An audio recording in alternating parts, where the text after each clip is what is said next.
thinking without the boundaries of what other people have done is really kind of the fuel that drives entrepreneurship.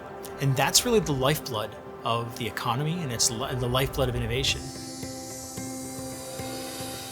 There's a big difference between having a passion and it being a hobby, and having a passion and wanting it to be a business. And you have to be able to identify the business opportunity, and around that opportunity, you need a structure.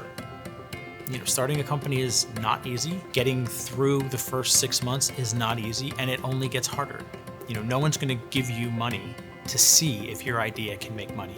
You have to show them that this business is scalable, viable, and it meets a need in the market, and that it can be profitable. So the LaunchBox program is really built to help our students, people that are thinking about starting companies, and our early stage community entrepreneurs. This is really an initiative that came from President Barron. He really wanted to emphasize that we do a lot more for the Commonwealth than just provide education to Pennsylvania students. We are really a big driver of economic development, and this was an opportunity for us to really formalize that process, and establishing these launch boxes was a tremendous way to highlight everything that Penn State does.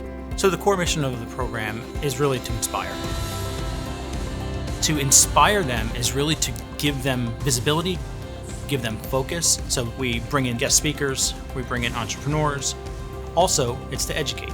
We do workshops around specific skill building, identifying your target market, looking into social media, using video, and most importantly, it's to advise. Advising and mentoring around what that entrepreneurial journey looks like. What are some of the pitfalls? What are some of the things that you're going to run into? So I think a lot of what we do really reverts around its support. It's, when there's a problem, let's figure it out. We'll whiteboard it out and we'll figure out what the next step is. Well, we're really fortunate to have as our director somebody that has a tremendous amount of experience in establishing companies, knows what it's like to be an entrepreneur, knows the upsides and the downsides of that. And we have a great network of mentors that we can rely on and bring that experience to the people that we're helping in the community. For me, Leo is the LaunchBox. We get on the phone together and just kind of review where things are and what are the challenges and frustrations and where am I in the project. And, he always seems to be able to pull just that thing out that I need to hear at the moment. In my mentorship conversations with Leo, we meet every couple of weeks to talk about the challenges that I'm facing and how he would help. By tapping into perspectives and thought leadership, you're gonna get something from it. Especially if you're thinking about launching something that's a really scary moment. Utilizing the guidance and feedback from people who have been there before, who have walked the walk, is incredibly valuable.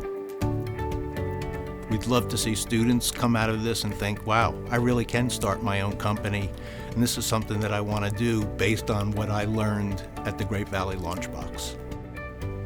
I think the biggest challenge that the LaunchBox faces today is resources.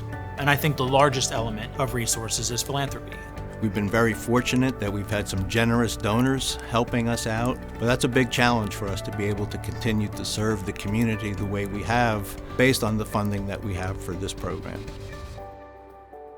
I think it's important that funding come forward in order to help sustain the programming that the LaunchBox offers, the counseling and the guidance that potential entrepreneurs can get. It's difficult starting something out new without any resources.